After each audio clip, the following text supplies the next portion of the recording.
Jacked Up Review Show. It's a Jacked Up Review Show. Jacked Up Review Show. It's a Jacked Up Review Show.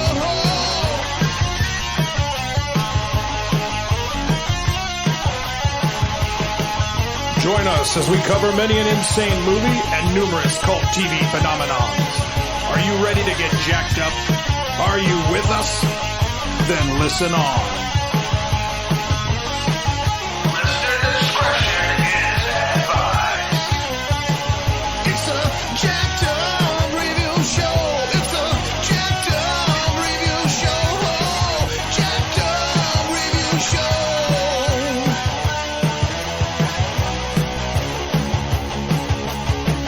It's a Jacked Up Review Show. It's a Jacked Up Review Show. Jacked Up Review Show.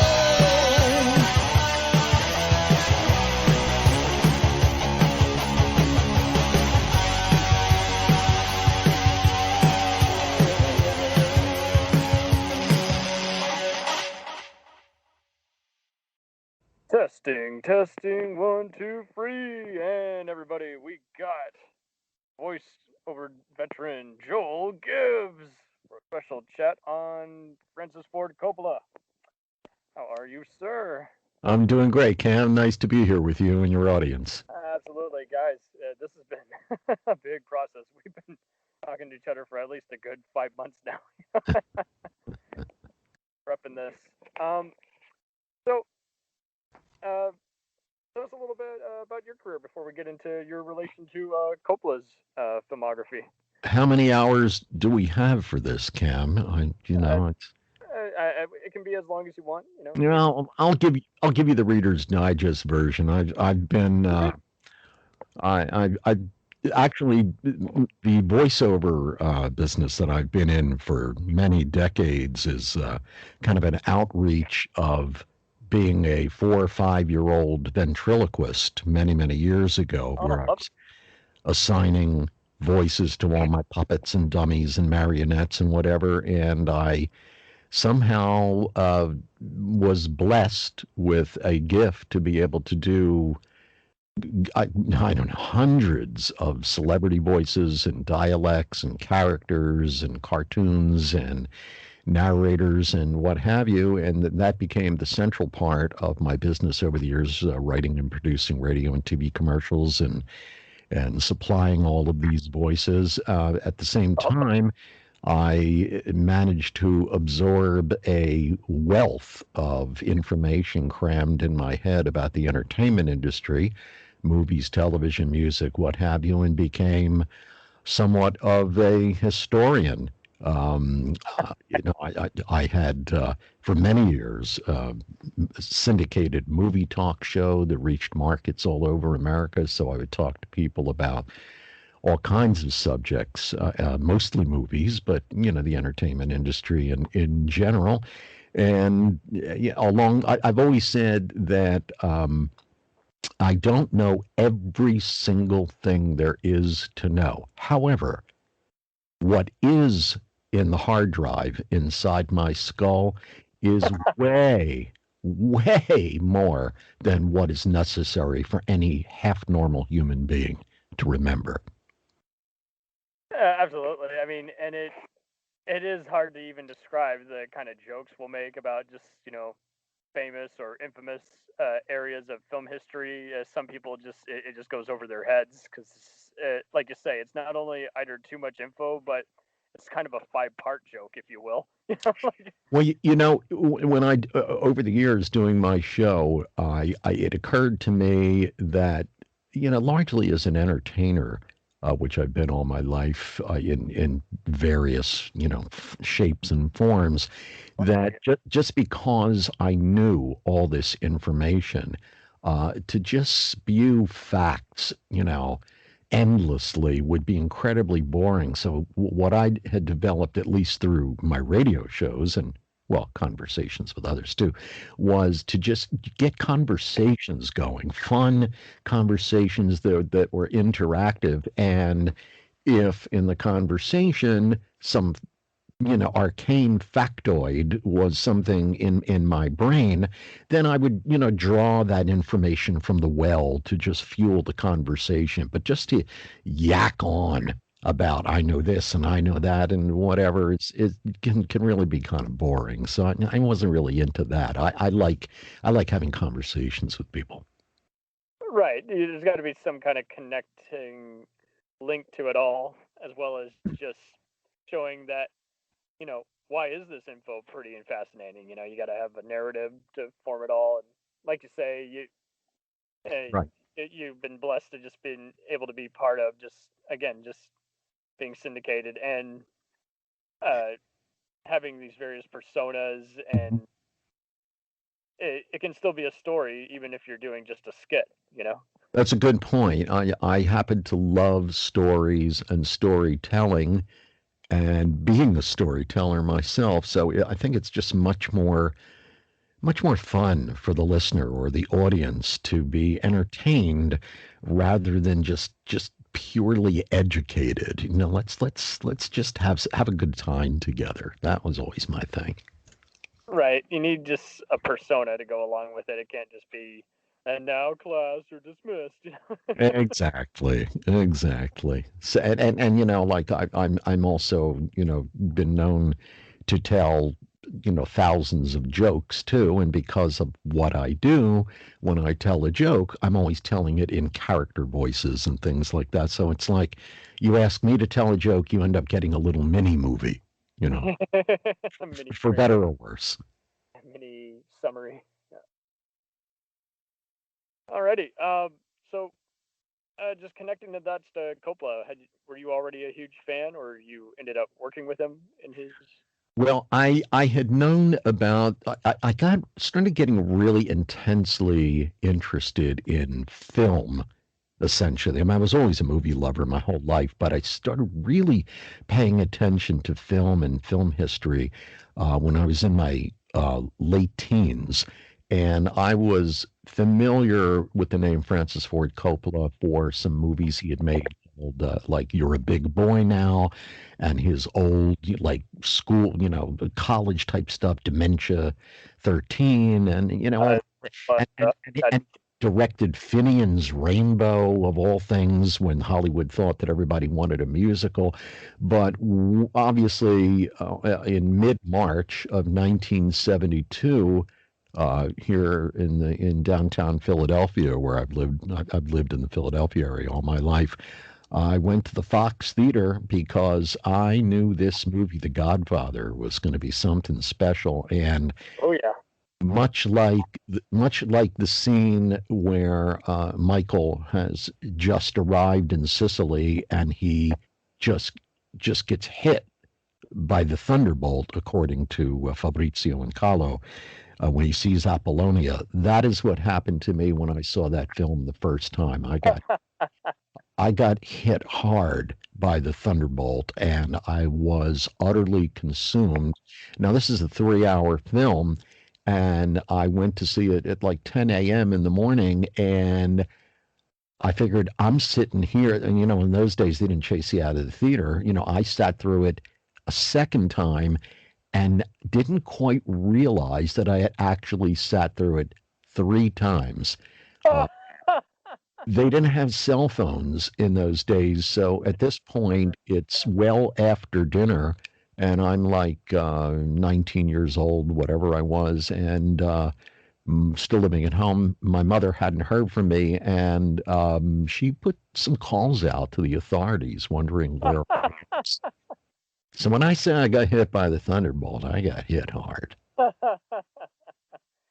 First, you were basically taking the hit, so to speak. Then, second time, you were observing. Then, the third time, you were basically enjoying having looked at all the details. And interestingly enough, the one thing I remember very clearly, I was a very big Marlon Brando fan anyway, and at that time he was considered box office poison by Hollywood, but I was so enthralled by him. But I do recall, and I don't know whether it was because of the print or the way sound was in 1972 or these giant theaters or whatever, but I was having a tough time understanding some degree of what Brando was saying as but maybe that's why I sat through it 3 times to really understand it.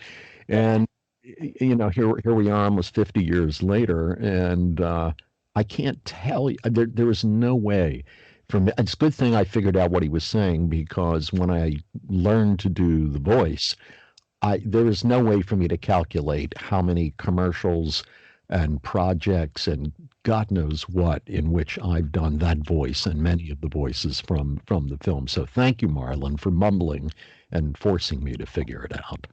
Yeah, a little known fact. I always forget the name of it. I thought it was Splendor in the Grass or something, but I know Coppola had done like an uncredited like rewrite on an earlier Brando picture. It was like in between like his musicals and his other Roger Corman productions. But yeah, he definitely was gonna fight and get his way with everything, because as many people seem to forget, filmmakers don't always have a say. There are plenty of times where they're hired guns in between the project where they have some more creative control on. And as I said, Coppola did Godfather 1 so he could do a movie he actually wanted to do called The Conversation. Then he did Right. Godfather 2 so he could then do, Apocalypse Now. Well, yeah, he always, and he still professes to this day, and I believe him, that his intent in that time, late 60s, early 70s, was to make small, independent-ish type films. That was his thing. Things that were more along the line of The Conversation, and they came to him to direct this, and the story goes that Paramount, the movie studios have the old adage that William Goldman, the screenwriter of Butch Cassidy and Marathon Man and a lot of other wonderful things like that he's basically the guy that's credited with the very famous line, "In Hollywood, nobody knows anything." And Yeah. really, the suits. So true. The suits and the executives, they were playing, in the summer of '69, when the book The Godfather came out and was the absolute summer read. I mean, every human being on a beach or by a pool was reading The Godfather in the summer of 1969. So Paramount had grabbed up the rights, that's another story, and decided, typically to do something stupid, which was, let's put this together on the cheap. Let's hammer out this movie. We're not going to do a period piece. It'll be like a modern thing, and we'll shoot it cheap in Kansas City or something like that. And they brought Coppola in, and Coppola was like, no, I want to do a film where, and he said, I can, quote, smell the spaghetti. And they fought him on everything. It was just he still to this day, as much as this obviously launched his career and made him the famous person he was, talented as he is. To this day, he will tell you that the making of The Godfather was filled with anguish on so many levels and in so many directions. The casting, the budget, the locations, just everything about it what was an impossible situation. All right, hold on for a minute. Okay. Construction set. Okay. Yeah, go ahead. Yeah, I mean, he pretty much ended up just kind of knocking some sense into some of the executives, even going so far as to even note that, if you want this, you got to spend this amount of money on that. And it is kind of wild how it didn't receive even the best acclaim that we know it for now. Back then, it had some overall good reviews, but it did have some pretty mediocre and lukewarm reviews that kind of don't get talked about as much. And I think it was just the fact that he merged both movies together, for it was either CBS or NBC. I think that made a bigger impression on it, just showing how he really was a pretty calculated storyteller. Well, actually, what happened by the time NBC took 1 and 2 in around 76-ish or so, and they re-edited the whole thing in kind of a chronological order, inserted some deleted scenes. By then, it was a gigantic phenomenon, and he was just the star of the universe. So the NBC showing of that version, which these days I think they're calling it the saga. There's so many versions of the re-edited, types of things that they've done over the years. That didn't add anything more to his credibility. Quite frankly, the executives their jaws dropped when they saw on the very first day the intent to see this movie was so overwhelming that the lines were going all around the block, and people had to wait 3-4 hours, for the next showing. It wasn't like an hour, 40-minute movie. And this is in March. This is in March in places, in the Northeast Corridor, in New York, Philadelphia, Boston, cities like that. People were waiting in the snow for hours. Oh my God! It was quite a phenomenon, and but they fought him on the cast, and they fought him on Brando and Pacino. They fought him about the budget, on locations, the things that the chairman of Paramount, or actually Gulf and Western, that owned Paramount at the time, was an insane guy named Charlie Bluedorn, and he just was an arbitrary pain in the ass on everything, and Coppola endlessly proved him wrong. But Coppola figured out early on how to beat the system. For instance, Charlie Bluedorn, the chairman, absolutely said, there is no way whatsoever that Marlon Brando is going to be in this film. He is box office poison. It's impossible to deal with. So whatever you're doing, whatever you're thinking, he will not be in this film. So Coppola, along with Mario Puzo, had written the script with Brando in mind. And when you think about some of the people that not only the studio was considering to play Don Vito Corleone, and the actors and people that were begging to play the part, it's mind-boggling to think that anybody other than Brando could have done this. So after the chairman had put his foot down and said, you will not get this concession whatsoever, Coppola took a sort of a primitive reel-to-reel video recorder to Marlon Brando's house up on Mulholland Drive. And with him, he brought Italian salami and cheeses and anchovies and Italian cigars and crackers, and put out a plate and whatever. And Brando comes out after about an hour and a half from his bedroom in a bathrobe, and his hair, which was very long, tied in a ponytail behind his head.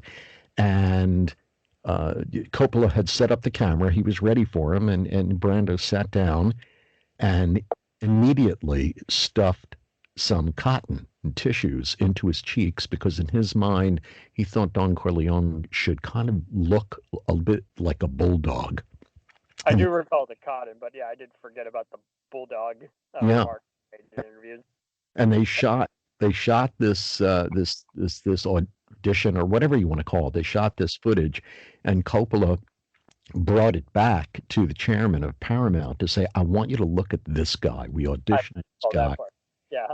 And they had no idea who it was they were looking at, but the executive said, we don't know who this is, but this is Don Corleone. And it was like, right. It was like, told you so. Got a proof of concept. Exactly. And the other fight during production, once the shoot had started, the other fight was about Pacino, whom Charlie Bluedorn, the chairman, kept referring to as the midget. Pacino was bound to lose his job until that magic moment when the executives watched the dailies, the rushes of the scenes that were shot in Louis' restaurant, where he takes care of Saluzzo. And when they saw that, it was like, okay, we'll let the midget keep his job. Right. It was you had to really just show them visual proof that they were way off, Well, and it got even more taxing because they had already had the problem at first, according to a few film history books I remember reading. Where is this like you gotta adapt this again, bestseller. It's still the routine now, but boy was it even more so back in the day. Gotta adapt the first great book that you see. mhm. It's like we want to make this, and at the same time, it glamorizes the mafia, and at the same time, not every studio wants to touch it, but they really all secretly want to touch it. Well, they weren't worried so much about glamorizing the mafia and that sort of thing. I mean, because first of all, it had been a long, long time since a movie about whether it be the mafia or gangsters or whatever you want to call them had been either made or had been a success. Prior to Godfather, Paramount had invested in a movie called the Brotherhood, which starred Kirk Douglas and a little known actor named Alex McCord, who didn't go on to an illustrious career, and the movie tanked beyond tanking. So they were very, very reluctant. They knew they had a great bestseller in a book on their hands, but they were very reluctant to cooperate in any way, to spend any money and do anything because they didn't take the movie seriously. But fortunately for all of us, Coppola really understood this tremendously. And that is not to take anything away from Mario Puzo, a very rare, very, very rare situation where a director and a writer collaborated so well and so thoroughly and so willingly. Most times it's like write the screenplay, put the script on my desk, and go on vacation. See you later. That was not the case with these films. Yeah, he gave him his blessing. He's like, okay, you can rework this scene. It works as a movie. They both understood it enough. He had enough, offers, and he was tired of seeing other people, do mockeries or knockoffs of his work without his blessing. So yeah, he's like, all right, this is it. Want to do an official, adaptation of the book? This guy gets it. He Yeah, knows how to. for Knows me, how to tell for me, the best analogy for me is that I am the self-proclaimed most passionate Beatle maniac that ever walked the face of the earth. I know there are a few people that would disagree with me, but for me, The Godfather is very much like the Beatles. It is this once in a lifetime alignment of the stars where everything just went perfectly, and you can't imagine The Godfather or the entire cast, anybody playing John, Paul, George, and Ringo the way these guys did in The Godfather. So that's the way I feel about it. It really is. I mean, because you do have just some serious rock stars who were just waiting to get the next, level of their careers, and this helped them. But I mean, can you even see Martin Sheen, who was the original choice, as playing Michael Corleone? And Well, actually, the very, very original choices for that Hollywood, that the studio and Hollywood were looking at for Michael, the two biggest people that they wanted were Robert Redford and Ryan O'Neal. the Pretty Boys. There you go. Yeah. Well, right, the pretty boy. We'll just cast them because they're popular. Redford, just is coming off Butch Cassidy and a couple things, and it's like, wait a minute, we're doing a thing about the mob, about Italian Americans, and the argument was, well, if you really want to get technical, hundreds and hundreds of years ago, the Italians really were a bit more blonde and Aryan, and it's like, well, we're not doing this film in ancient times. This is the 1940s and 50s, so we need authenticity here, and either through sticking to his guns, which Coppola didn't really have the power to do, but being crafty about it, we got the Beatles of movies. What can I say? Essentially it. I mean, it also helped that Martin Sheen did put in a word for Pacino. He's like, hey, I know you guys want me. One of you guys wants me in the movie, but I know this guy who I'm going to the actor studio with. He's a cool guy. Right. um, And I don't know if whether your audience will recognize a few of these other names, but that we were just a moment ago talking about the people that either studio wanted or specific actors who wanted to play Don Corleone, and in that list included people like Danny Thomas, who was a big star, but a stand-up comedian and star of 50s TV shows, Ernest Borgnine. oh, wow.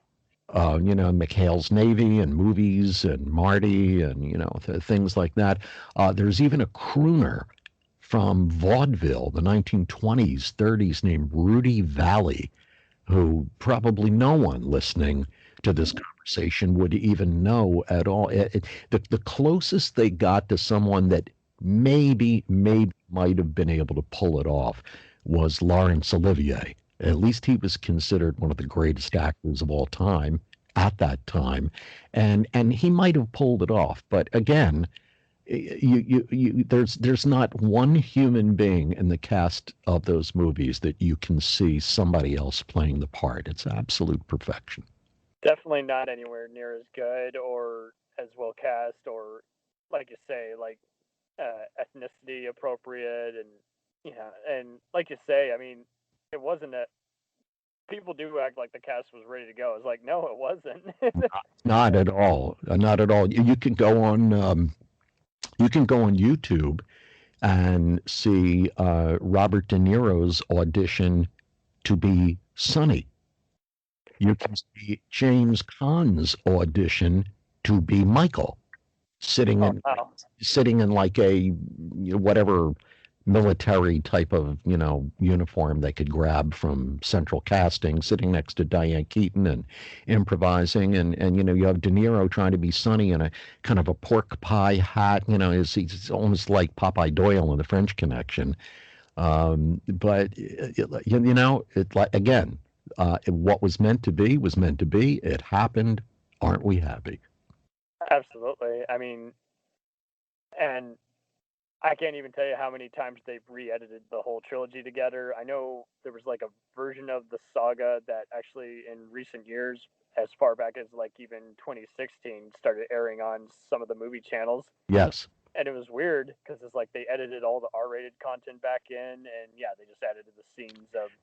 Well, I will tell you that the only chronological editing of part 1 and part 2 that I've ever seen that I really thought was very well done was the one that debuted on, and I think it's the one you're referring to, debuted on Cinemax. Again, yes, maybe 4 or 5 years ago, something like that. And that was really well done. They inserted some deleted scenes that never made it to the original movies. But Coppola has, and I agree with him, he has gone on the record as saying that if you like the way that was put together, that's all well and good, but it wasn't meant to be like that, especially when you consider part 2, because the whole point of that movie was the juxtaposition of the old scenes and the new scenes, and watching the rise to power of the young Vito Corleone as evidenced against the rise of Michael Corleone once he was in power, and the very basic differences where the son is definitely not the father. And that was the whole point of doing the second film the way they did. So Coppola is really not a fan of the chronological, like 7-hour version. He's kind of like James Cameron was with Terminator 2 and The Abyss, where he's like, there are no director's cuts in my mind. These special editions are just, an enhancement, so to speak, for the, crowd that loves the movie and wants a little more, and a little bit more money, for the studio. I mean, how many versions of Blade Runner Final Cut are we going to get? Give me right, exactly. Give me a break. I can't blame him though for like deciding to start doing director's cuts, especially for part 3 of Godfather and the final cut of Apocalypse Now, where he took out some of the scenes from the last Redux that were And overpaid. and yet both of them for me were complete failures. You can go on for a long time discussing the very obvious problems with Godfather 3. And don't get me wrong, I happen to like the film a lot. It is not on the level of 1 and 2. No.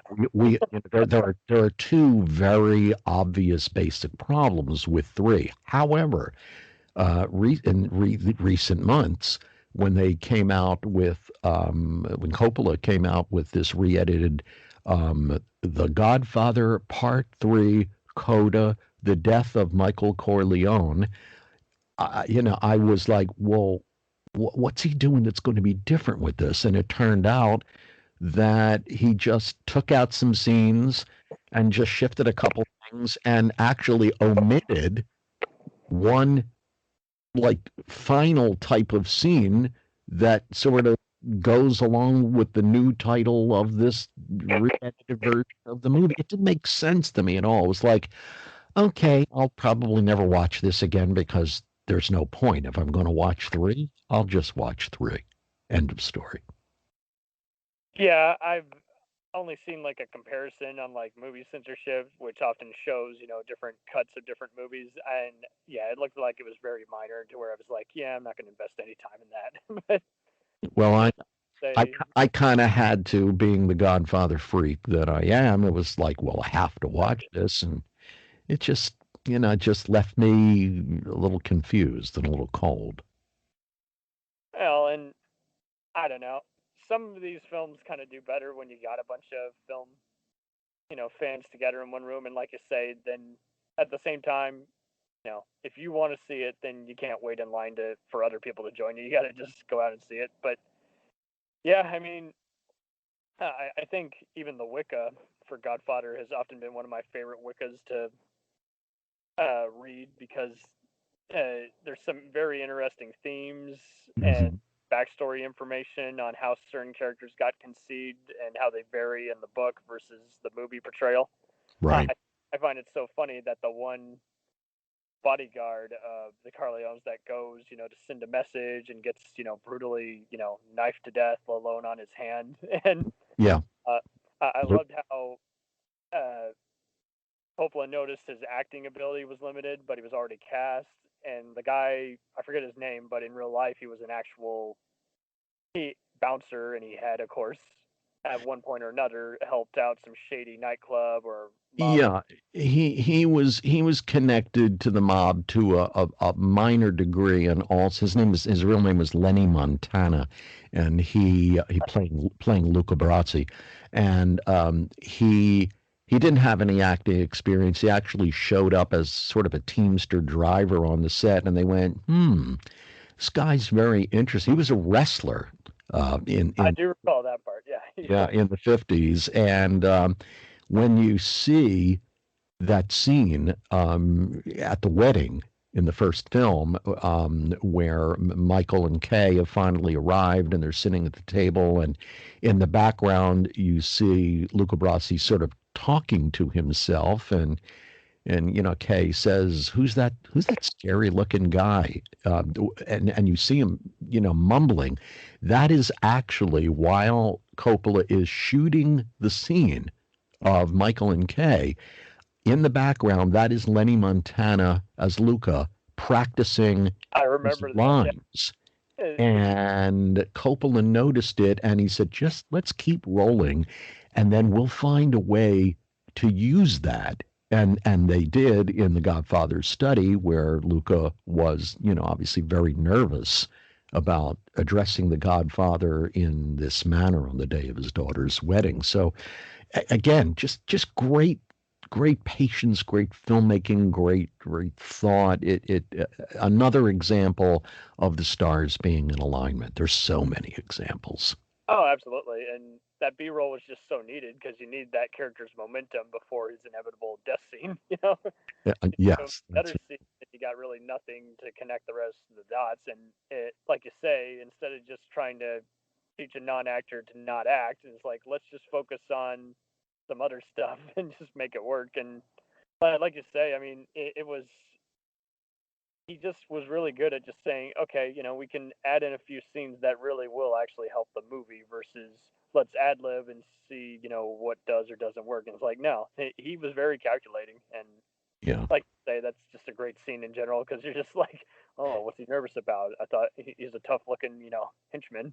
There was, there was a lot of pranks and a lot of fun. The cast adored each other to a person, and one of the pranks that happened is when Lenny Montana, as Luca Brasi, was inside the study and wanted to express his gratitude, for being invited and give the Godfather a gift, for Connie. That when the camera was over Lenny Montana's shoulder looking at Brando, what you didn't see was when they started, Lenny Montana had wrapped his tongue in duct tape, and somebody with like a magic marker on the duct tape had written "F-U." And that just destroyed Brando. So it's amazing when you think of the kind of pranks and the repartee that went on, that Coppola was still able to hold it together. And it's like, okay, now let's shoot the scene. Let's do this for real. Laughter is over. So another Lenny Montana, Luca Brasi story.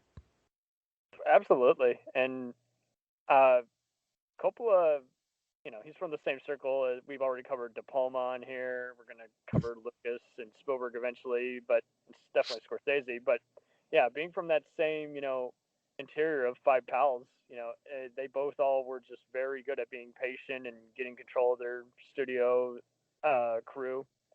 And, much like Spielberg on Jaws, Coppola just knew that, you can't lose control of your crew. You got to have your confidence because the crew gets that aura. They get that scent of, trust versus distrust. Well, it's being, as a director myself, I can tell you, you not only have to have the confidence of your crew, but in my humble opinion, you have to treat your crew really well, because then the crew will give you back 110%. It's crucial on a set, at least on the sets that I've run, that you have a sense of camaraderie, that, okay, I'm the director, ultimately I'm going to make the final decision, somebody has to, but beyond that, the idea of being open to input from everybody is a marvelous thing in filmmaking and television directing and whatever, because you just never know where the great idea is going to come from. I mean, put a lot of little good ideas on the table, and from that you will get a great idea. Absolutely. And if you want to share any more stories of your film set experiences, please, if you want to, that's fine. But yeah, I mean, it goes a long way. People aren't going to injure their name or legacy, and at the same time, they're definitely going to avoid certain filmmakers or names if they just find that they, fail to take any feedback or input that they're giving or noting, and if the film just seems like it's just going to come off as just very unprofessionally run. Right. And nowadays, we really don't hear too much about that. We'll hear about just rare occasions, like maybe overseas, like how De Palma's last film, Domino, went, where it was just not too well. And we've heard about other ones, like the Lord brothers, who had worked on just goofy films, getting fired from a Star Wars film because that's exactly what they were doing. They were goofing around, not following the script, and way over time and budget. and sometimes, based on your own persona or just your thoughts and emotions, Hollywood, the suits, the executives, unless you are at the top of the food chain and you can say, stay the hell off my set, you're not even permitted to come into the soundstage, which is not the case for many directors. You know, the Spielberg, Scorsese's, you know, all those guys, you know, have that power. But other than that, the pressure of being constantly second guessed and being given notes and the notes being so absolutely insane. You know, can we have a happy ending? Let's see. Let's do a film where the key scene is the person, you know, dies at the end. That's what the story is all about. And then you get a note that says, "Does he really have to die?" I mean, that's maddening.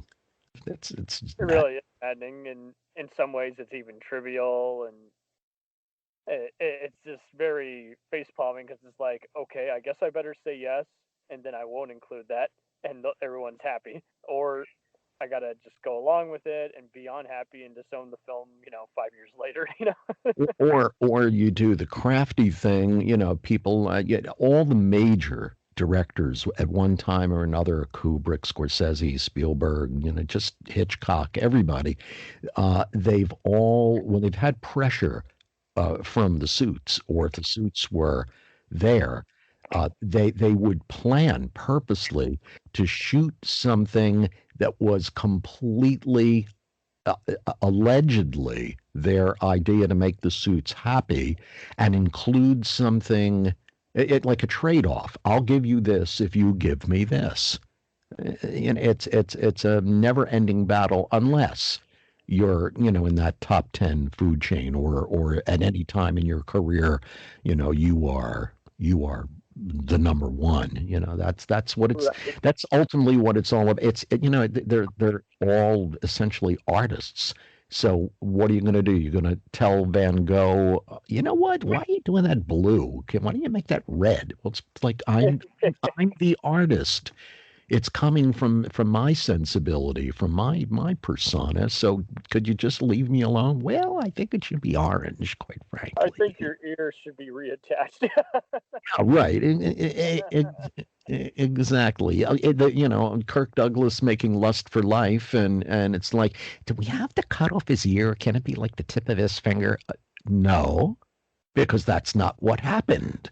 It's hey, Hollywood. Da, da, da, Hollywood. It applies to any business anywhere, where it's just like George Lucas said it famously, where it's like, money, I had film studios are not filmmakers. I had some wonderful conversations years ago with Norman Jewison, the director of In the Heat of the Night and Moonstruck, and The Cincinnati Kid, and some of the greatest films ever made. And he had decided, and it happened, to call his autobiography "This Terrible Business Has Been Very Good to Me." It's a great book. Yeah. Great book. Great guy too. Very talented. And, oh yeah. And he told if you read any director's autobiography, there are always stories about, get a load of this fight that I had with so and so about such and such. It's, and by the time, but of course, when Godfather broke every box office record imaginable at the time, it really was the first true gigantic blockbuster. Not that other movies hadn't made a lot of money, because you adjust them for inflation, and there's lots of other blockbusters, but The Godfather was the first in line to set the tone. Then Jaws, then Star Wars, and now here we are. The business has changed, but once The Godfather had blown everybody's mind, that was when it was like, oh, you want a second one? Well, here's a piece of paper. Here's my terms. Al Pacino, you pay me $35,000 for the first one, I'll take $500,000 for the second one, and so forth. The only, we were talking about three a little bit, about the two things that stick out. And aside from, obviously, Sofia Coppola and the issues there, what, to me, killed the potential of Godfather 3 is because the studio would not pay Robert Duvall what he should have gotten. You want to pay Pacino $5 million? Well, I've already won an Oscar as Best Actor. Pacino hasn't. Give me 3 or 4. No, we won't pay you. Then goodbye. and it suffered for it. It really was ridiculous because Duvall was easily better known, and yet for whatever reason, like they just were betting money on guys who were often the lead, like Pacino, and it's like, man, okay. Well, again, it was short-sightedness. It was how can you not understand that this story, the Tom Hagen character, is an absolutely essential part of the story. The man playing him has already won an Oscar 7 years earlier for Best Actor. He's one of the greatest actors we've ever known. How do you not how do you not pay him? It's been 16 years. You think there's not a wanna see factor for a Godfather 3? And to have Duvall and the whole cast in it, the We got to kill him off screen. yeah, we're just going to kill him off screen and put George Hamilton in as his ostensible replacement. Give me a break. Stop. So Right, and instead of calculated, stealthy mob attacks, we're gonna have a helicopter ambush. Where the hell did that? exactly, and then Coppola just. I wouldn't say he made the big mistake, but after the success of 1 and 2 and the conversation, he jumps into the Philippines, and everything that could possibly go wrong over like a 3-4 year period goes wrong. Everything. So Yeah, years before Heaven's Gate and other, even Street Fighter the movie, you had Apocalypse Now, where, and, we got to say, it's just very intriguing. I've interviewed Joe Estevez, who was, Martin Sheen's younger brother and yeah, voice fill-in a few different times, and he noted in a book interview years ago that he thought the, you know, documentary on it was bullshit. I think some of it is valid, but some of it is kind of also kind of downplayed. And it's like, yeah, it was a chaotic experience. but at the heart of it all, you're shooting in a foreign country. The government is not being particularly agreeable. You cast Harvey Keitel in the lead role, and then he doesn't work out. So then you cast Martin Sheen, who has a heart attack on set. Then the monsoons come and wipe out the sets, completely destroy everything that you've built. But in the end, there was a whole hell of a lot better film than Heaven's Gate. That's for sure. That, and I mean, just an excellent cast. Lawrence Fishburne lied about his age to get on the set of the movie. Yeah, he was like 14 years old or something like that. Absolutely. The boat captain, Albert Hall, and Frederick Forrest is the right hand, were just wonderful additions. Adding Dennis Hopper and Marlon Brando was chaotic, but is also just a very big highlight. And it's just interesting just seeing, how Colonel Kurtz is just one of the best villains of all time, because again, you just got whatever good villain you have in every kind of movie, where whether it is Olivier in Marathon Man or even Darth Vader, for lack of a better comparison, is like you just got to have a suspenseful villain and then reveal him in the last 20 minutes. Yeah, and Brando, that line, the horror. He was a horror to work with. He well, I mean, he told Coppola that I had a heart-to-heart talk with him, and I'd like to play Colonel Kurtz as a bagel. How do you respond to that? Like, right.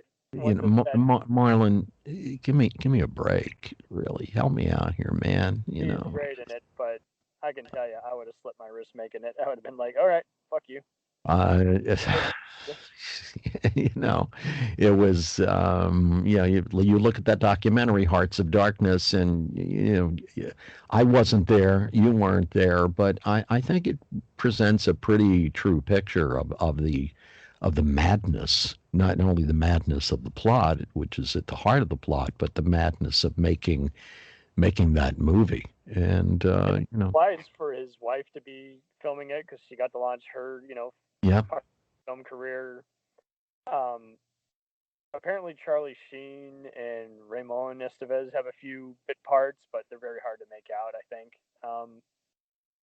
And it's an overall just very just well done epic. It's unlike any other kind of spectacle. I mean, I tie it up there with the Lawrence of Arabia definitely in terms of just a movie that you, much like even your take on the first Godfather, is just you really cannot take your eyes off it. It doesn't matter if there's a battle going on or if there's again one of the many iconic speeches like "I love the smell of napalm" and all that, and Yeah.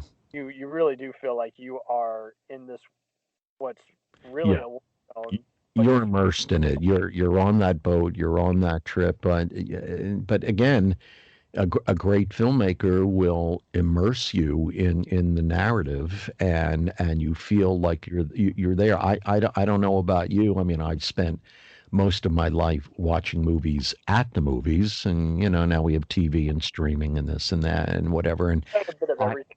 But every once in a while, I become conscious of the fact that I've forgotten peripherally that there is like a rectangle in front of me. You feel like you are in the movie, and that's honor of reevaluating the movie in a college film study class, and yeah, the Redux Apocalypse was one of them, and it definitely made me reevaluate the movie all these years. And it was definitely the way to see it. And sometimes it's just how you have to see it. I think, but like we've said before, with certain movies, you know, I don't have a problem with my high HD, home theater system. But at the same yeah. time, there are certain ones where it's like, yeah, this merits a matinee.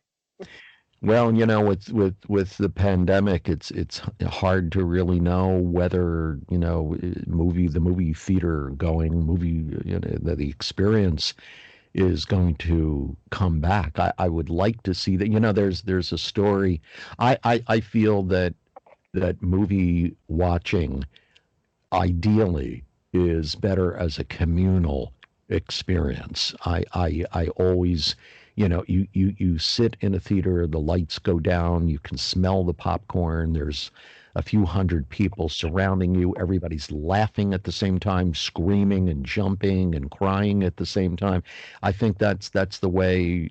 I think it's the way it was for decades, and I think it's the way it's the most ideal thing. Steven Spielberg tells a story about it was a long time between the time that Close Encounters was in theaters until it premiered on home video in the 80s, and he remembers carrying these exceptionally heavy film cans, 4, 5, 6 reels, and it felt like substance to him. And now here it was, all reduced to this little plastic waver with a little clear window in the middle of a VHS tape. And he said it's just not the same. It's not the same. And he's right.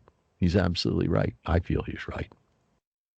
Well, and very much so, because I mean, for years, you would have alternate cuts to movies. You would also have just very reduced, compressed sound and other stuff that was not how it was originally meant to be seen. And nowadays, I think the internet really has ruined a lot of movies for us. There's a lot of basis and merit in it, but there have been plenty of other ones where it's like we see snobs today who will, again, make fun of the fact that they see, stuff that they're not supposed to see. And it's like, well, you've only seen movies on Blu-ray, so yeah, you're going to see, if you've seen it multiple times, you're going to see stuff you never saw before because you've just paid too much detailed attention to it. But don't, knock a movie.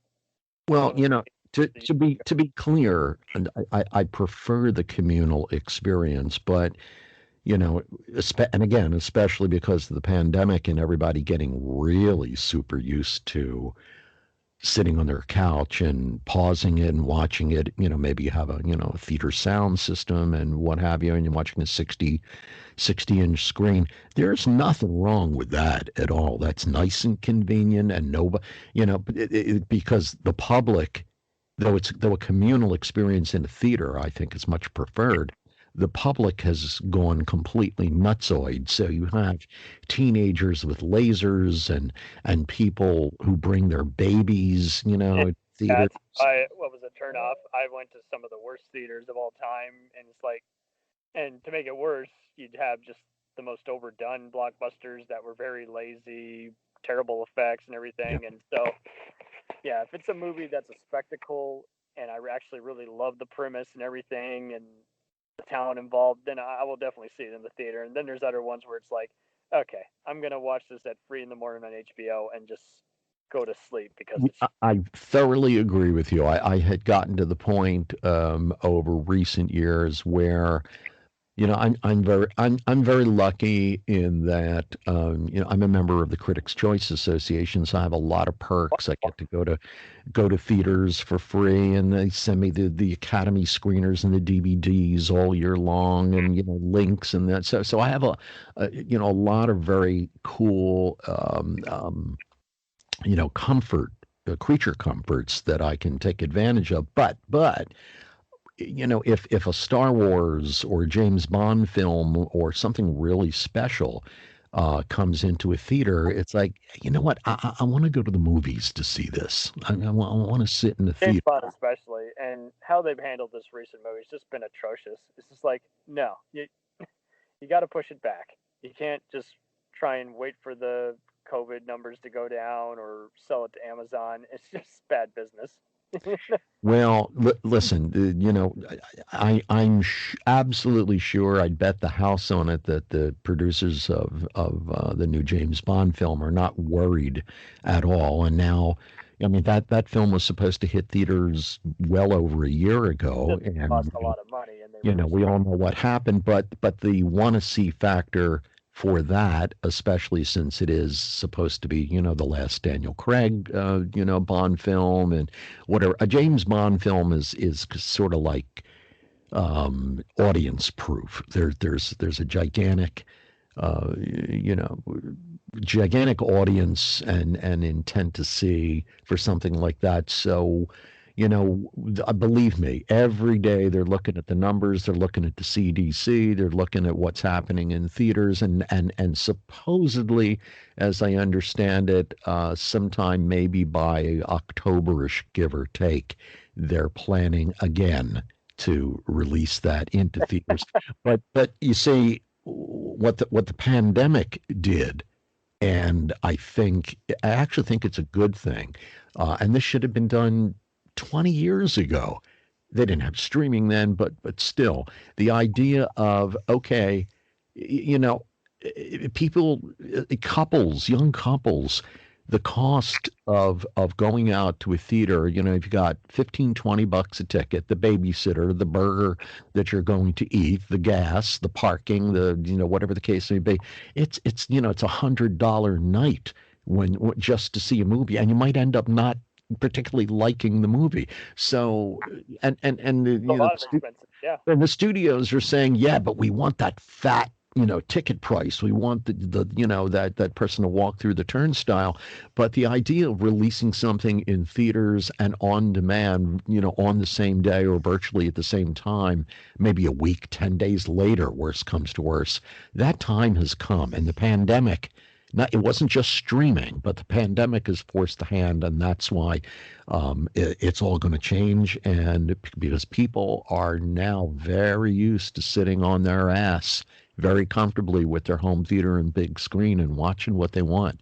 Yeah, they definitely embraced it around like 2008 to 2011, but it was just very subtle. It was like, okay, if you got a cable package, you can order it now for $4, but it was a limited, festival type release movie. Now, like you say, now it's bigger movies, and it's like, okay, you can, as we've seen earlier, you can rent it for $20 on Amazon or through a Universal or Paramount Disney streaming site.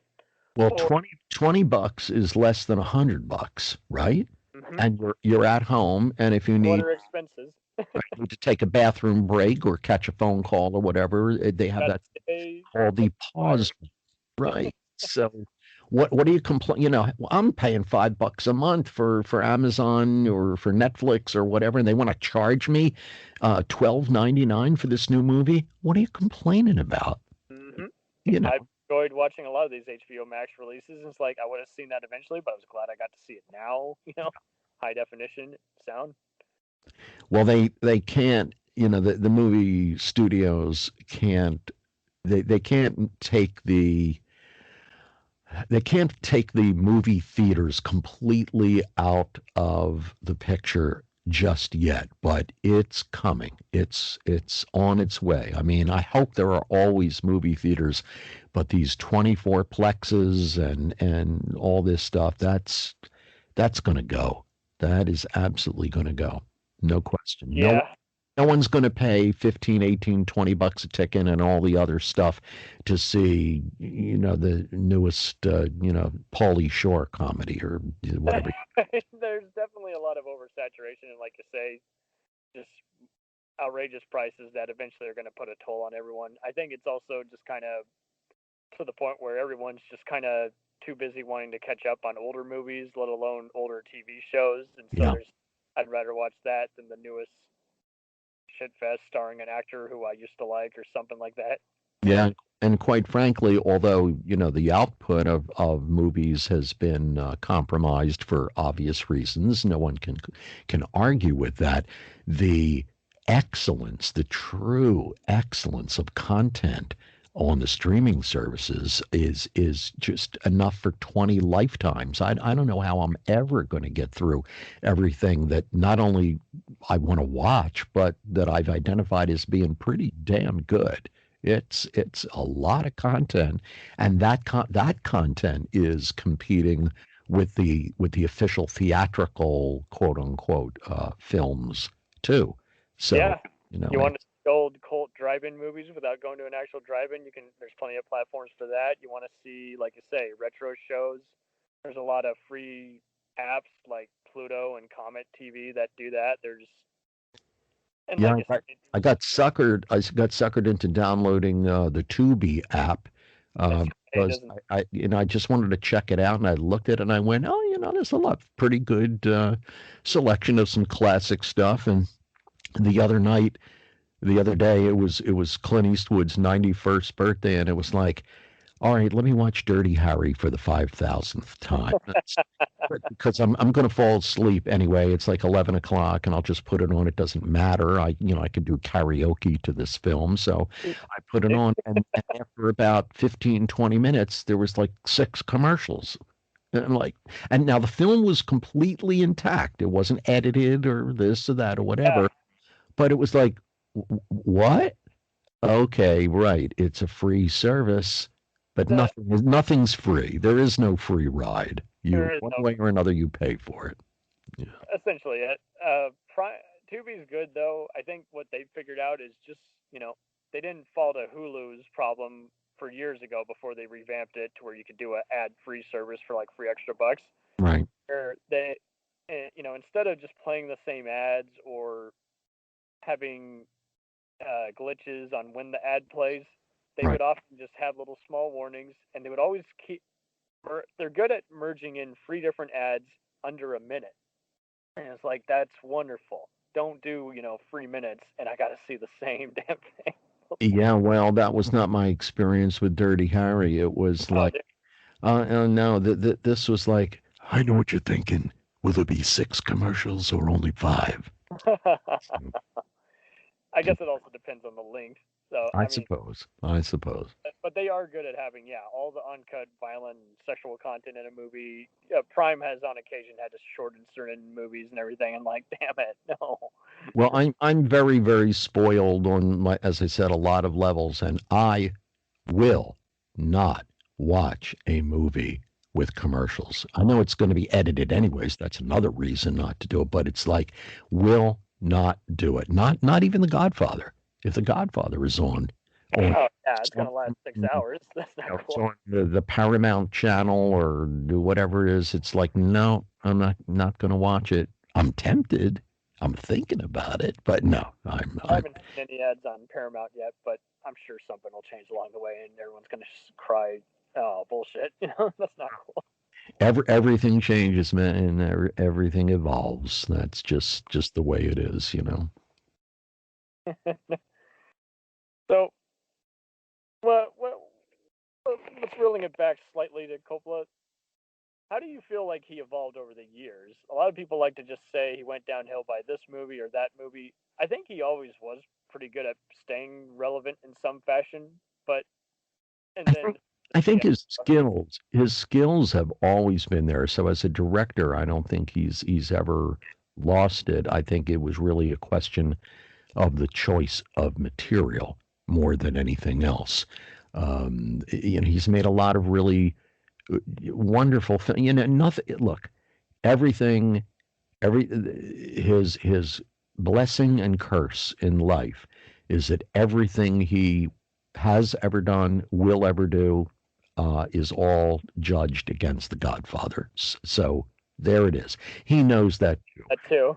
But outside of the Godfather, there are definitely good things to say about Tucker and about Dracula and a few, The Conversation, of course, Apocalypse Now.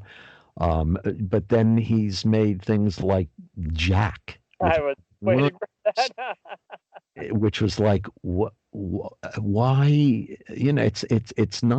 It's not you so much, Francis, but I just don't understand. But he's also gone through his life where he's made some goofy business decisions where he just needed a paycheck. He did a John Grisham movie, and it wasn't a bad movie. It was just like, I like The Rainmaker, but yeah, it's not for everyone. It's definitely not an uplifting movie or captivating like The Conversation. That's for sure.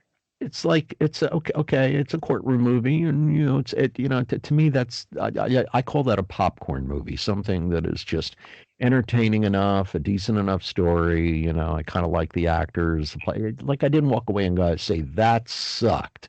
Like, okay, I watched it, and if I never see it again for the rest of my life, I'll be just fine. I'll be okay. So I think it was really more so choice of material that just it didn't seem to fit his talents.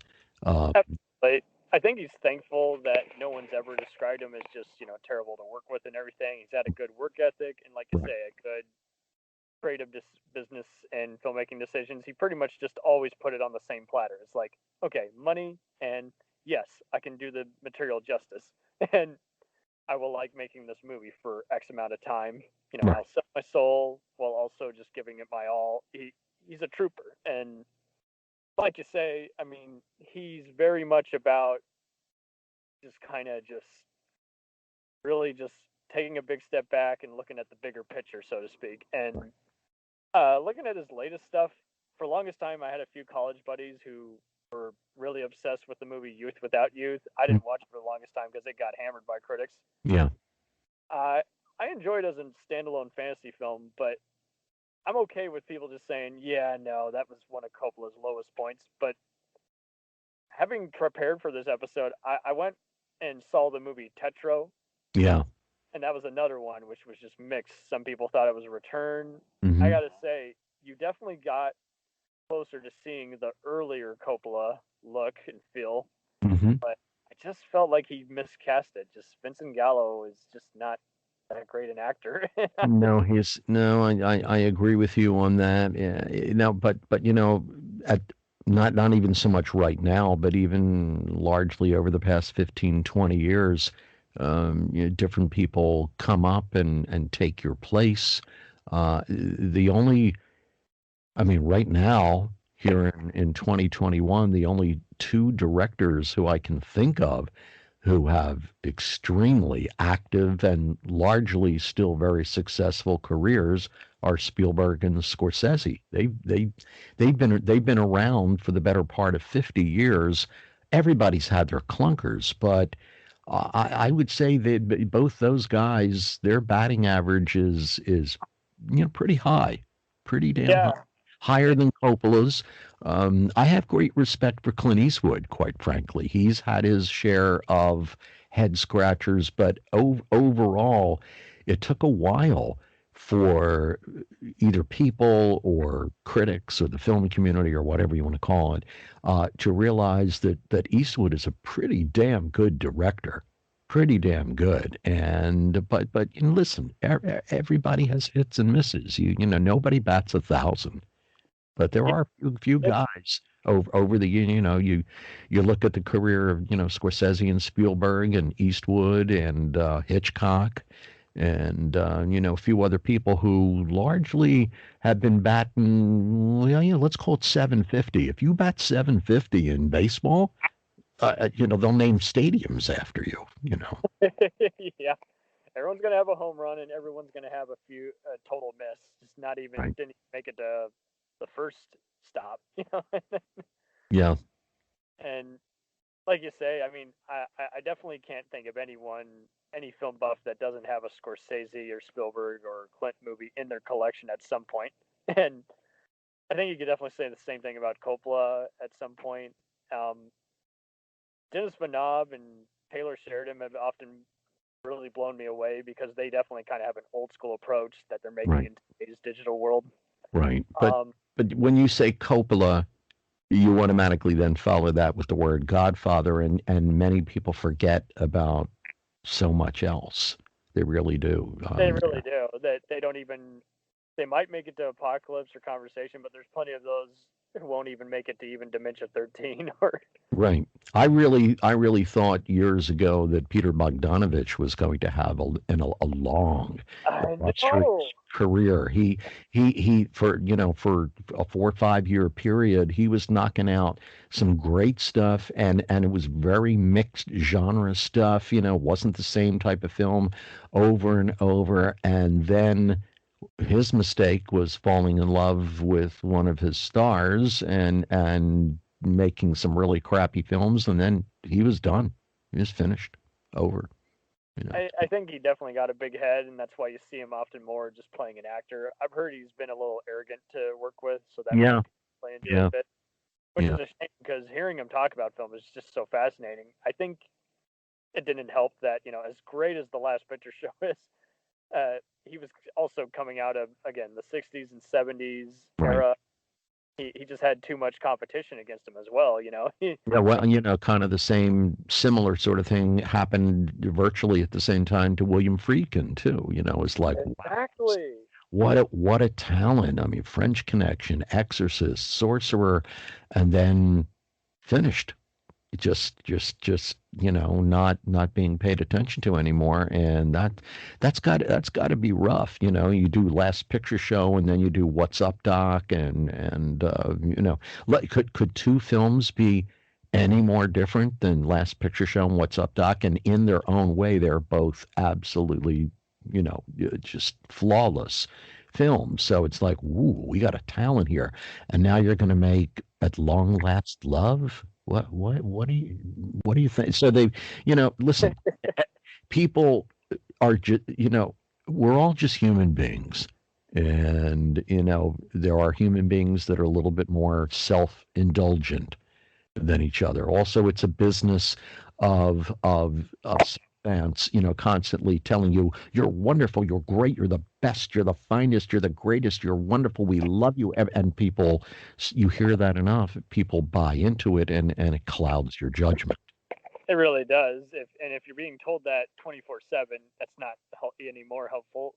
It's very, like you say, distracting. In a way, it's kind of works the same way that we see today's propaganda, where it's like, okay, now, It's it's the person you are. I mean, how is it? I mean, like I said, everybody's made clunkers, but Clint Eastwood turned like 91 yesterday, and he's got a new movie coming out. I mean, and people adore him on his sets, and he's efficient. He's like 2 takes. Let's move on to the next scene, the next setup.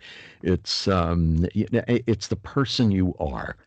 Ultimately, not just your artistry. And if you are lucky enough to be a great artist, and you happen to be a fairly decent human being, you got a shot and you also have to have a pretty good eye for material. So and so that's a rare combination. And when you see that, happen, then you have long enduring careers.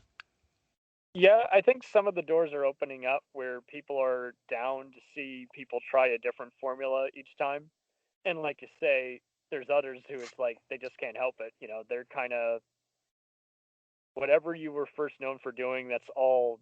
It's much like even a singer. That's all they want to see so and so sing about. And with this filmmaker, that's all the kind of tone and mood that they want to see illustrated on screen. And so yeah, with Bogdanovich, he basically got overshadowed by a bunch of other people who were the kings of talkie dramas, like Woody Allen and John Cassavetes, and then Mm-hmm. and like you say, he just had some great experiences, and much like Coppola, very good at calculating and doing a mixture of authenticity mixed with just very good setups, and then just a few.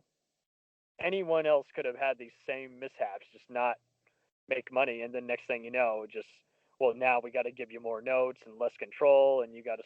And Right. there's still movies to these days that I would love to hear him actually speak about, but I think just because he hated making the experience, regardless of whether anyone likes or hates the movie, he doesn't want to talk about it without sounding unprofessional, and he's Yeah. Yeah. done with that. And it really is a damn shame because you don't know how much of it is him not saying yes to the studio heads versus, no. And yet, as the Beatles said, and in the end, And then, we're all very, very, very lucky to have had these tens of thousands of films that have been set before us to inspire us and to learn from and to be entertained by, and it's and I feel very, very fortunate that I embraced this at a very young age and learned over the past 50 odd years, the things that I've learned and absorbed, and it's enriched my life immensely, immensely. it really is good, and it will be missed. I think Coppola, I will definitely cry like a baby when he passes because it's just one of those. Just like he, anytime he's spoken at like a film festival or an interview, he really is very intricate. He's very calculated, and he's had almost as diverse a career as Spielberg, and he's just shown a love just for all things, film genres, all. Well, There. you're absolutely right. I mean, and I also feel very fortunate that I've spent a lot of time with a lot of notable people in this industry and got to sit down and talk with them and hang and get to know them a little bit better for small amounts of time, long amounts of time, and if you treat them, if you don't end up acting like a fanboy and you just sit down and have honest conversations with a lot of these people, you find out a lot of really neat stuff, that's really cool things if you're a movie lover, like you. Some of it you can't even repeat. Like, just they told it so damn well. It means so much, something different when they said it versus us repeating the story. You know what I mean? I had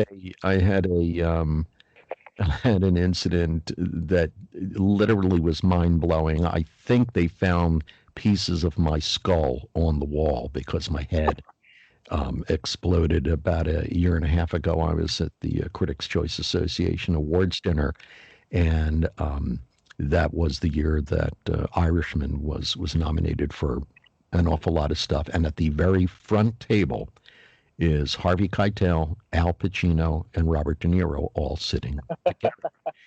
And I've been very fortunate in that I've helped the association with some marketing and things like that. So they always put me at a really good table. And I'm spending the night with an awful lot of notable people. I won't drop names, that's boring. But I had my eye on that front table. And this is a live broadcast. And it's like, so right there is Pacino and De Niro, along with Harvey Keitel.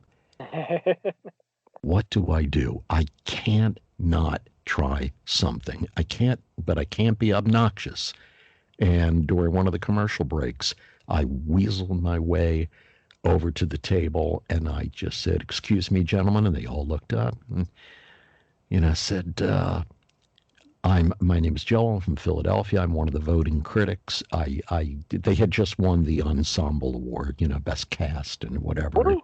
It's sitting there on the table, the award's sitting there on the table, and they're focused on me, all three of these guys. And I just said, I don't know what I was saying. And I just said, I just want to thank the three of you for the joy you've given me in my life. The three of you are in my DNA. And I blurted out and I said, I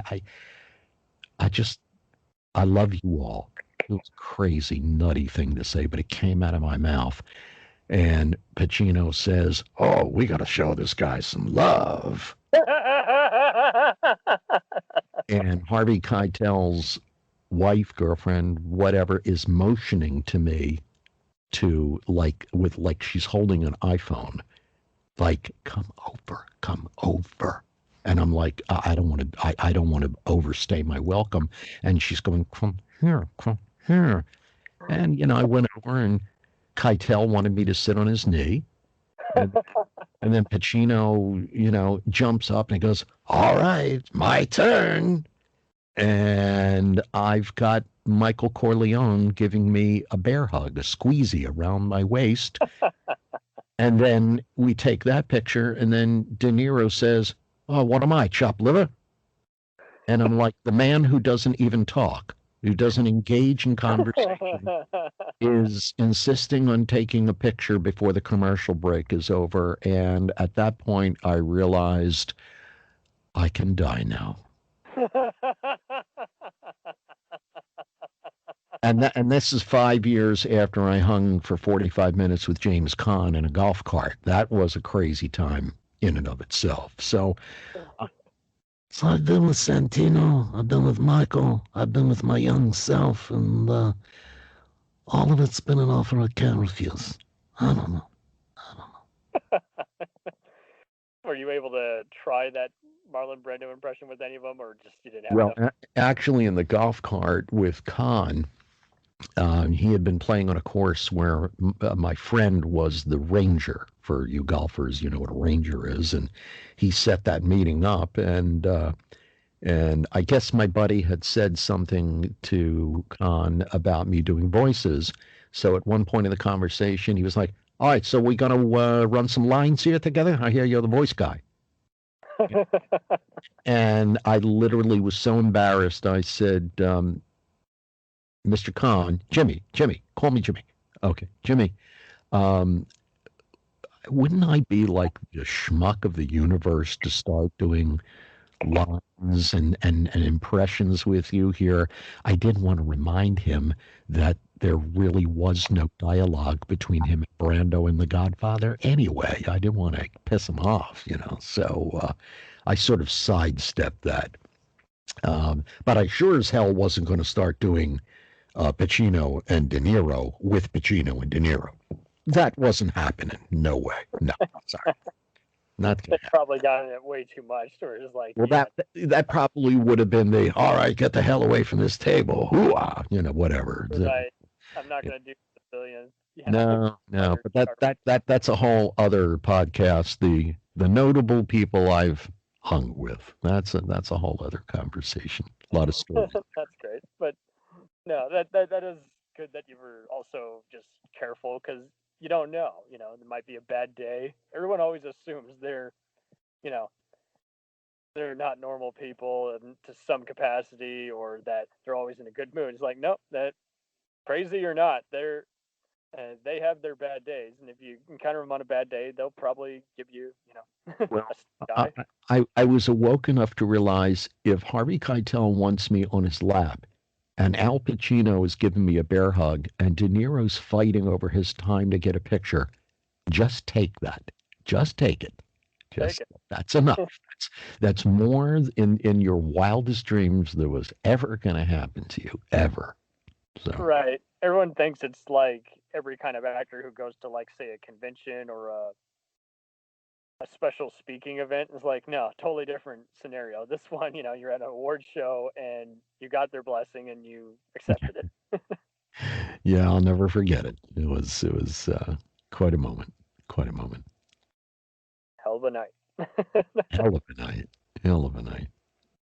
Well, thank you ever so much for jumping on board and just kind of summarizing Coppola's, just his oversight of film, what he brought to it, and what he's left us with. Do you have any portions that you would like to promote regarding your radio show, if it's still around, or?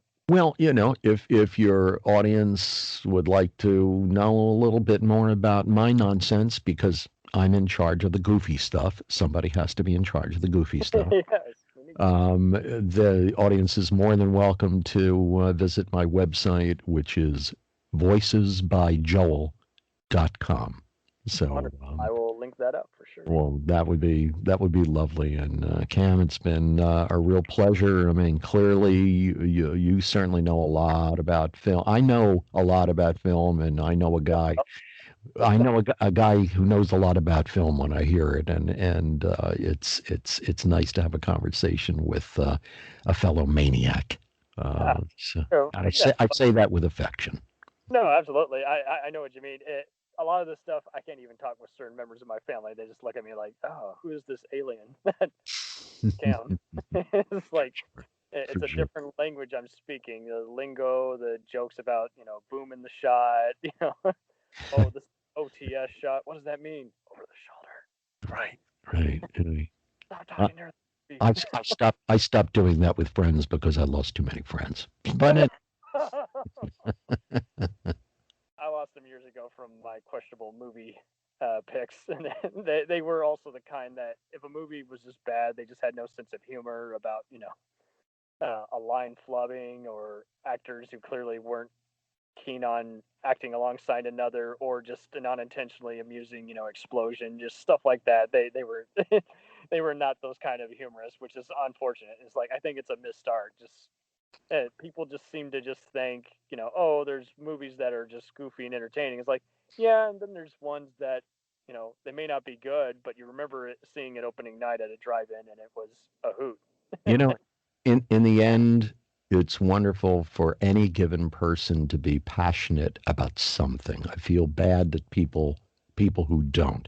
So it's so true. It's like the passion has been oversighted by, but were you successful? I'm like, maybe not, but do you not admire that someone loves doing this and can do it? It's all second nature to them, and they right. Well, how much money is he making? Oh my God, no! You're brainwashed by the capitalism. Right, not the point. Not the point. Just sit back and watch the movie and shut up. And pass the popcorn.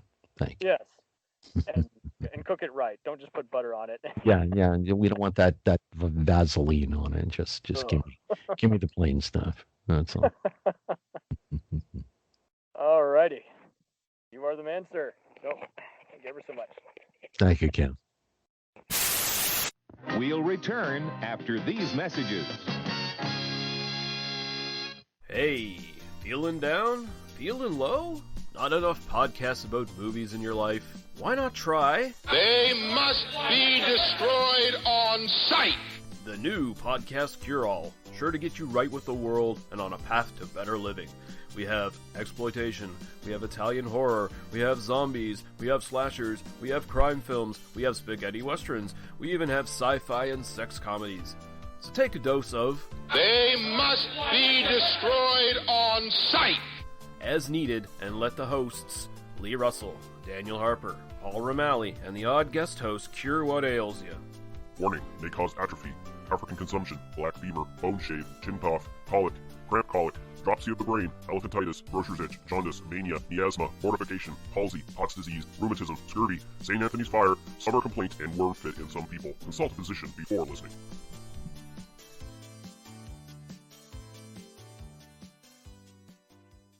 Hey, I heard you like movies. I heard you like to hustle. I heard you like podcasts. Well, guess what?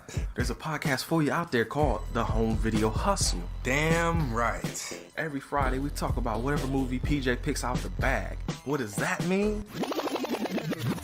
Every Wednesday on our YouTube page, I put a bunch of movies in a bag, and PJ picks one out at random. And then we just watch it. We talk about it for maybe like an hour, hour and a half, 2 hours, whatever we feel like doing, wherever the conversation leads us. But do we actually talk about the movie? Most of the time. Tangents galore. Yes. So believe me, we may be a movie podcast, but it's not always about movies. We may talk about video games, music. Yeah, that's the big one, music. Sometimes we might get a little bit of politicalness in there. Yes. Sometimes we may just, we know what we like to do. We like to tell stories, PJ. Yes. I am the master storyteller of the podcast realm. Undefeated. So if you like to hear about movies, video games, whatever foolishness comes to our mind, the most random stuff you could think of, check out the Home Video Hustle. You can find us on the Stitchers, the Google Play, Apple Podcasts, What else? Podbean, What else? Podcast Addict, Goddamn. all that. Ain't no reason you can't get your hustle on. We everywhere, worldwide, baby. Hustle, motherfucking hustle. Hey, we can't cuss in the promo, PJ. We gotta be family friendly. There may be podcasts out there that don't want his hair say all that good fun stuff. Well, you. Don't run the listeners away, PJ. I'm sorry. But this is going kind of long. Yes. So we're going to end this and say, hey, check out the Home Video Hustle every Friday on all the various podcast outlets. Peace. Peace.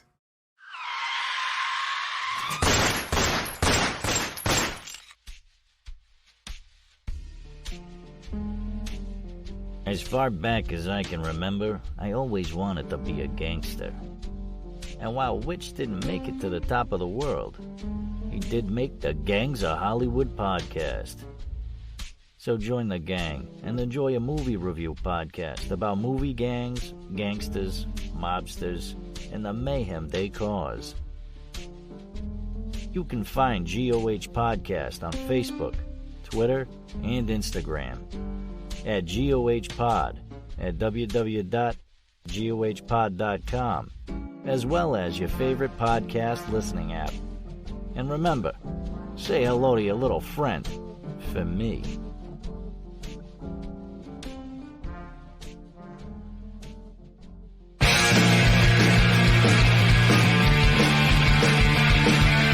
If you take two old punk rockers who are past their prime, put them in front of a movie screen and give them a podcast, what do you get? Cinema Punks. Cinepunks. It's the mixtape of movies.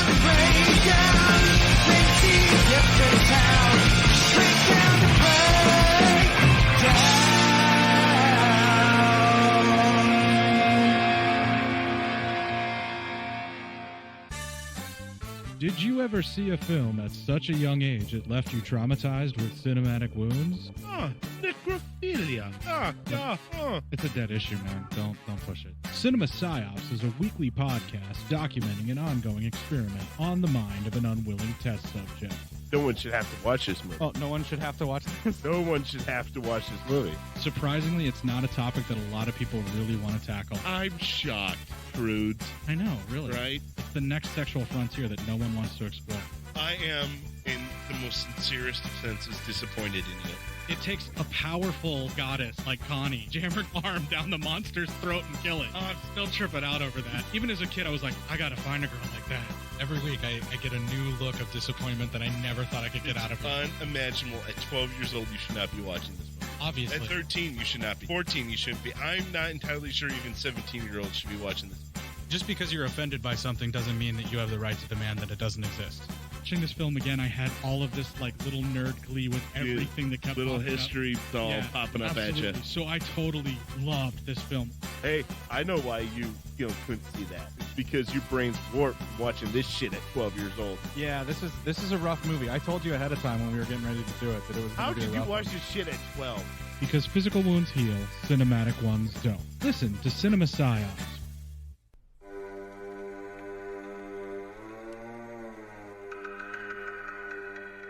Hey everybody, I'm Corey. And I'm Zach, and we're the hosts of Podcasting After Dark, a cast dedicated to late-night horror and sci-fi of the 80s and 90s, often found on HBO and Cinemax. You know, the movies your parents didn't want you watching as a kid. You can find us every other week on Apple Podcasts, Spotify, Podbean, and Stitcher.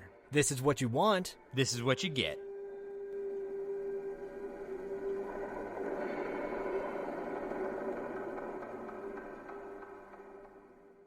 It's time, let's check our queue, baby.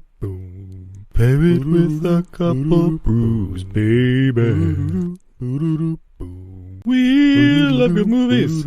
We love the bad ones too. So we watch them all and pass their lessons on to you. Oh yeah.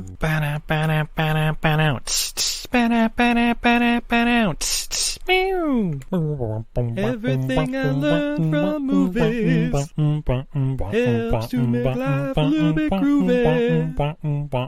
Whether one last plot holes or gratuitous movies, it's time to get busy with your friend Steve and Izzy at eilfm.podbean.com.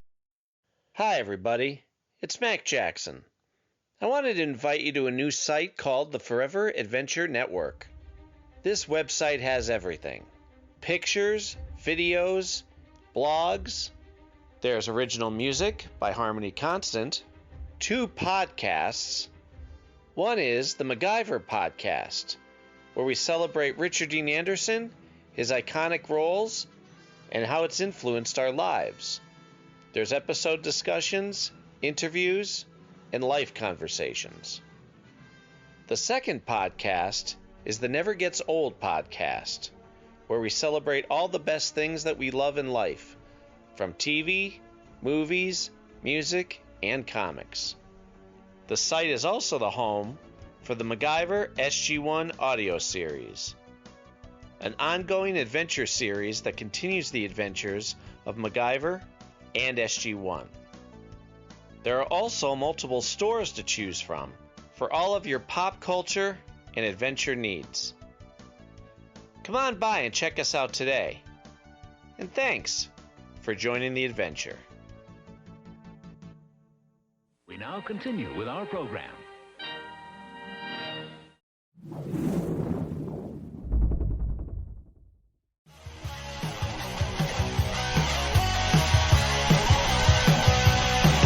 Follow us on the web on Facebook, Twitter, and Instagram. The podcast is available on Podbean, Spotify, iHeartRadio, Anchor, Apple, and anywhere else podcasts are available. Feel free to review our show and leave comments on any of those sites. Thanks a million for listening. It's a jacked up